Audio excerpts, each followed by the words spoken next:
Hello there, this is Rebecca Kochenderfer with homeschool.com. I have a really fun story for you today. I was in Wales. I had a chance to go to Wales, and look at the flag there. They have a dragon on their flag, and I was thinking of you and our story time, and I picked up this children's book called The Red Dragon of Wales. So I thought that maybe we could give this a try today. It looks like a short story. I'm going to see if I can get it all in this setting, but if not, we'll break it into two settings. So parents, remember, this is your chance. This is my way to have your back and support you. I know how hard you work, so I thought maybe you might want to either put the kids on top of your lap or maybe put them in front of this video or this live reading with some coloring books. I mean, everybody loves dragons. I'm crazy for dragons, and so is my son. One of these times I'll have to show you some of the paintings that he has done of dragons. That's his specialty. So without further ado, parents, this is time for you to take a little break and relax, and I will read to us from The Red Dragon of Wales. The Red Dragon is an impressive flag, don't you think? Most countries in the world have patterns on their flags, but the Welsh flag has a legendary creature and a plant. This is the oldest national flag in the world. I didn't know that. So this flag of Wales is the oldest national flag in the world. How cool is that? The white and green on the Welsh flag are the colors of the leek. Do you know what a leek is? It's like a giant long onion. Maybe ask your parent to show you what a leek is. I've had leek soup before and it's really delicious. The leek has been the national plant of Wales ever since Welsh soldiers wore leeks on their clothes when they went to fight against the English army long ago. The leeks helped the Welshmen to recognize each other in the heat of the battle. The Welsh won that battle, and ever since then, we have had great affection for the leek. This is we, as in the Welsh people. The uniforms of the Welsh armies were once white and green too. The legendary creature on the flag is, of course, the Red Dragon. And this book tells the story of that dragon. The two pictures merge to give the red, white, and green of the Welsh, the flag that inspires us all from sportsmen to poets and singers. Many centuries ago, the Welsh lived in those areas we now call England and southern Scotland.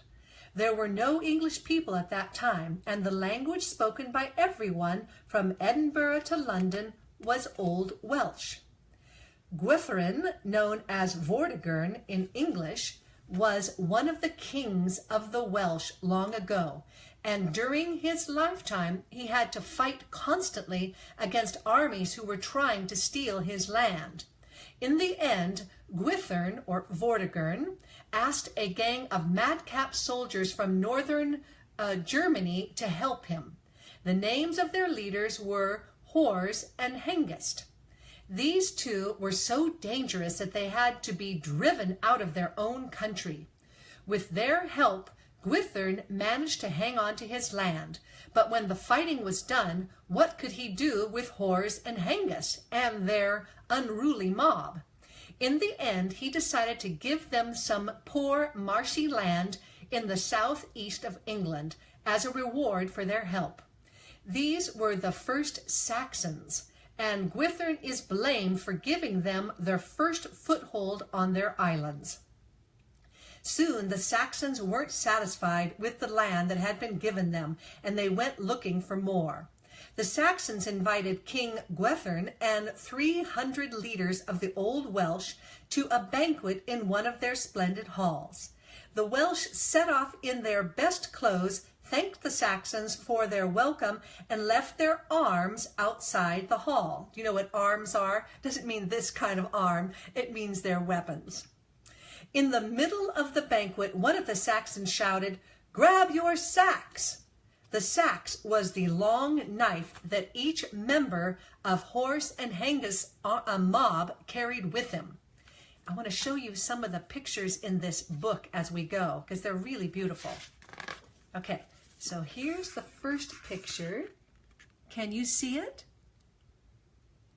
It has the red dragon, and you can see the man in the blue cape with the sword. And then here they are. What do you think they're doing there? Looking at a map, maybe? Do you see the dog under the table?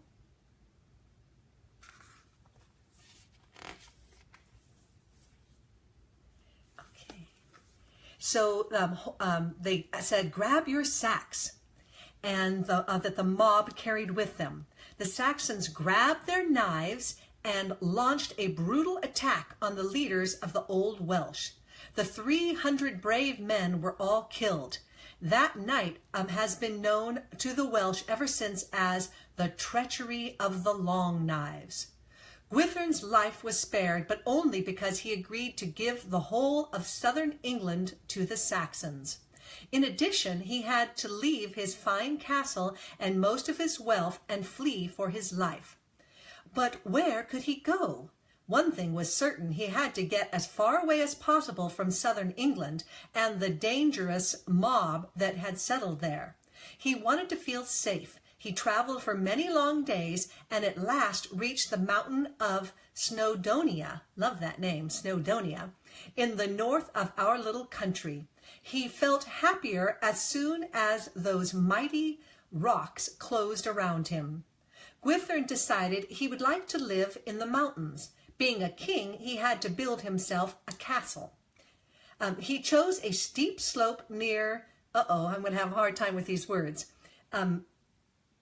Bedgelert, and ordered his architect and craftsmen to start work. The castle must be strong, he told them, but it's also important to build it quickly because my family and I have nowhere to live at present. Here's another photo. So this is Gwithern. Remember, he's been kicked out of southern England, and he's wandering now into the area. If you look at a map, it's on the left-hand side of England, and that's where Wales is. And if you kept going left over the water, you would run into Ireland. So if you get a chance to look at a map, take a look. So he told his architects to build him a castle really quickly because he didn't have any place to live. And another thing I like about Wales, besides the fact that they have a dragon on their flag, they have tons of castles. If you get a chance, you really have to go there. It's so beautiful. It's green and rolling hills, and it's right on the ocean, ragged coasts, and you see the water, and there are castles everywhere. I mean, you throw a rock and you hit a castle. You will love it. If you're crazy like I am for castles and dragons, you're going to really like Wales. So he said, I shall give each one of you a generous reward. This is what Gwithern said to his architects, if you finish the work before winter. The men set to work with a will. By the end of the very first day, the walls had already reached a fair height. But next morning, the architect and the workers were horrified to find all their hard work of the previous day lying in ruins. The walls had collapsed, and some of the stones that had rolled right down to the foot of the hill. That is very strange, said the architect, but let's waste time. Start rebuilding the walls at once. Throughout the day, the craftsmen worked hard to rebuild the castle. By sunset, the walls were even higher than the day before. Well done, said the architect. We can all sleep soundly tonight. But the following day, can you guess what happened? It was the same story all over again. Not a single stone was left standing. The walls had completely collapsed. We must rebuild the walls yet again, said the architect in bewilderment. But tonight we'll sleep in tents on the hill so we can see what mischief is at work destroying our castle. So here's the picture. Can you see them building the castle? If you've read any stories about Arthur, King Arthur and Merlin, you may recognize this story here, how Vortigern which is Mithrin, was building up the castle and it kept falling down. If you get a chance to read about Merlin, also one of my favorite characters. So the men rebuilt the walls and slept that night in their tents. But their sleep was disturbed. In the middle of the night, they heard a terrifying noise that made the earth tremble beneath them. When the men woke up at dawn, their walls were lying in ruins once more. On the third day, King Gwithern came to inspect the building site. His face fell when he saw the rubble. "Where is my fine castle?" he cried. "I thought you'd have made more progress than this." Before the king could accuse the workmen of being lazy good-for-nothings, the architect rushed up to tell him what had happened. "That's very strange indeed," said Gwithern. Were the Saxons still on his trail, he wondered? Not surely. They wouldn't have followed him to the heart of Snowdonia. But who or what was causing this damage? "We must call the wise men and ask their advice," he announced. The wise men considered the facts at great length and scratched their beards all day.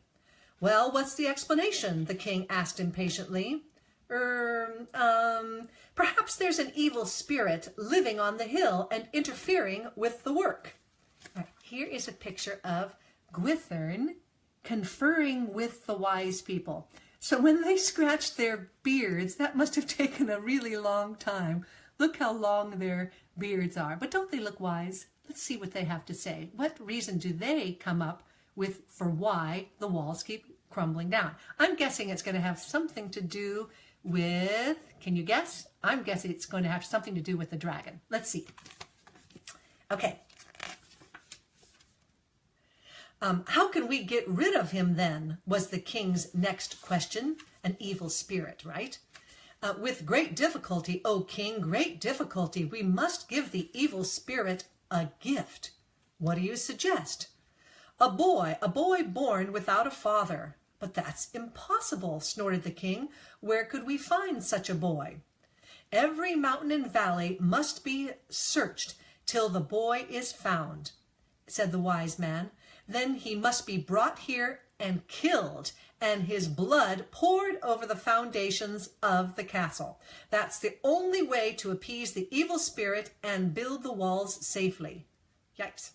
"A reward," announced Gwithern in a booming voice. "The first person to find me a boy born without a father will have his own weight in gold." When they heard the king's announcement, the workmen began to chatter excitedly amongst themselves. Where on earth would they find such a boy?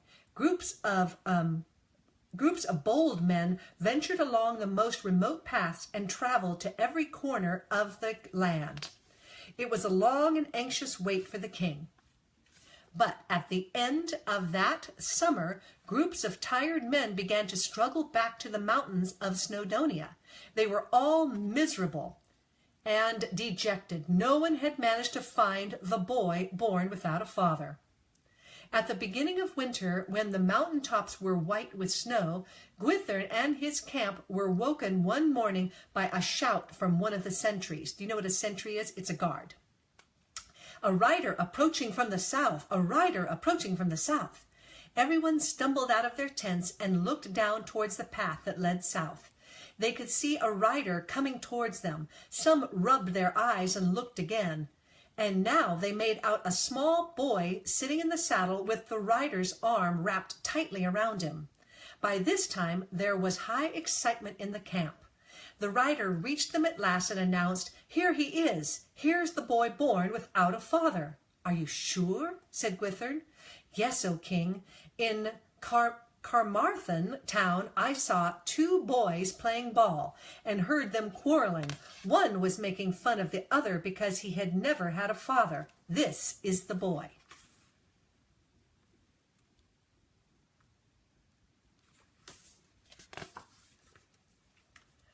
"What is your name, my boy?" asked Gwithern. "Merlin Emrys." "Ah, did you know that that is another name for Merlin, Merlin the magician?" replied the lad. "And I know you want to kill me." "How do you know that?" asked the king in astonishment. "Oh, I know many things," replied the boy, "but believe me, you won't solve your problems by pouring my blood on the foundation of your castle. Who told you such a thing?" "Those men over there, my wise men," said Gwithern. "They are fools," said the boy. When they heard the boy call them fools, the wise men decided it was time to silence him. One of them approached Gwithern. "The best plan is to kill him immediately, and then you can start rebuilding your castle. There's no time to lose. We must appease the evil spirit." "Hush! There is no evil spirit," shouted the boy. "They're only guessing. They know nothing, but I know lots." "What do you know, boy?" demanded Gwithern. "Do you know the secret of these stone walls?" "I do," replied Mithrin Emrys. "In the heart of that hill there's a cave, and in that cave there's a lake. In the lake there are 2 dragons, a red dragon and a white dragon. Every night a fight takes place between the 2 dragons, a fierce fight that makes the earth shake. And as the earth shakes, your castle walls always fall down before morning." So here is the photo of Gwithern speaking to the boy. And there's the wise men in the background. Okay, I'm going to show you this picture in advance. What do you think is going to happen next? "Rubbish! That's just a fairy tale," said the wise man. "Dig into the side of the hill," challenged Merlin Emrys. "You'll find the cave." "King, we must kill this lad at once," began the wise man. "No," insisted Gwithern. I'm willing to give him a chance. Workmen, start digging in the side of the hill." Secretly, the king was beginning to like the boy. He was obviously brave and quite fearless. He'd even dared to call the wise men fools. That took some courage.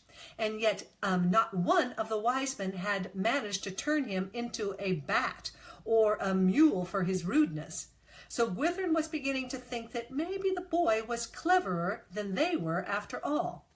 A huge gang of workmen armed with shovels, picks, and levers climbed up the wall. Remember, here's that picture of them climbing down, looking for the cave, and I would think they're probably going to be looking for the dragons, right? Because the boy said that the 2 dragons fought and that's what was making the walls tumble down. Okay, let's see what happens next. They began to dig and dig and dig. With each shovelful of soil that was removed from the hole in the slope, the wise men's shoulders grew straighter and their smiles broader. Well, where was the cave and the lake and the dragons? There was no sign of them. Then, "A hole!" shouted one of the workmen. "It's more than a hole. It's the mouth of a cave," shouted another. Gradually, the entrance to the cave grew wide enough for a man to walk through. Torches were lit, and the men began to file in. "There's the lake that the boy talked about," whispered one of Gwithern's workmen. "What's that snoring noise?" quavered another. As the torchlight reflected off the waters of the lake, Gwithern and his followers saw the outline of a huge white dragon sleeping on a rocky ledge at one end of the lake. On a similar ledge at the other end of the lake, a huge red dragon lay fast asleep.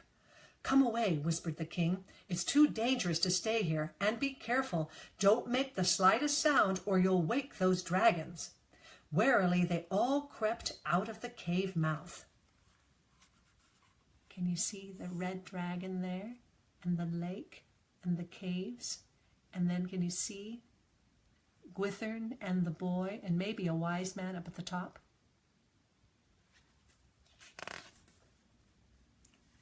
"We'd better close this hole after us and let the dragons fight their battles in private," suggested Gwithern.